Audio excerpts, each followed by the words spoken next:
সবাইকে আন্তরিক শুভেচ্ছা এবং স্বাগত জানাচ্ছি। আশা করছি আপনারা ভালো আছেন, সুস্থ আছেন এবং আজকের এই পর্বেও আপনারা আমার সঙ্গে আছেন। আজকে উচ্চারণের আরেকটি দিক নিয়ে আপনাদের সঙ্গে কথা বলবো। আশা করব এটিও আপনাদের ভালো লাগবে এবং এ থেকেও খানিকটা জানা যাবে। আর নতুন কিছু জানতে পারার মধ্যে একটা আনন্দ আছে। তো উচ্চারণের নিয়মটি আমি প্রথমে বলে নিচ্ছি।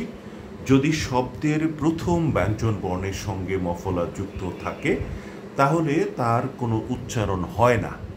যদি শব্দের প্রথম ব্যঞ্জন বর্ণের সঙ্গে মফলা যুক্ত থাকে তাহলে সাধারণত মফলার কোনো উচ্চারণ হয় না।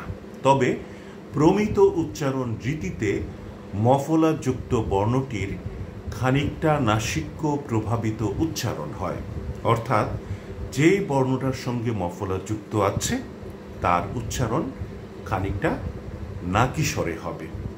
এটি আমাদের মনে রাখতে হবে। আমি কটি শব্দ উচ্চারণ করছি এবং সবগুলো শব্দই কিন্তু নিয়মের সঙ্গে একেবারে হুবহু মিলে যাবে। আপনারা আরও শব্দ খুঁজে নেবেন, শব্দকে শুদ্ধ করে নেবেন। যেমন স্মৃতি, স্মরণ, স্মরণীয়, স্মারক, কর্তব্য, শ্মশান, তারপরে আছে আপনার শ্বশ্রু মানে দাড়ি। তো এই যে শব্দগুলো বললাম সবগুলোই কিন্তু এই নিয়মের মধ্যে পড়ে। আর আপনারা আরও অনেক শব্দ আপনারা খুঁজে বের করবেন এবং সেগুলো শুদ্ধ করে নেবেন। আমি তাহলে নিয়মটি এবং কটি শব্দ আবারও বলছি।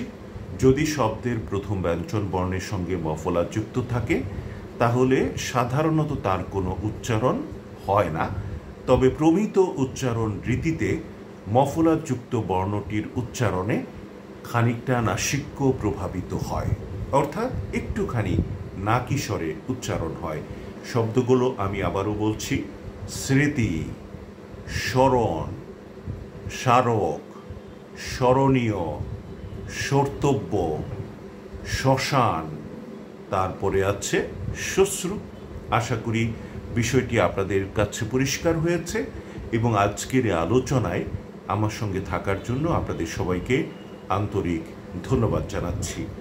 ভালো থাকুন সপরিবারে এবং সবান্ধবে। খোদা হাফেজ।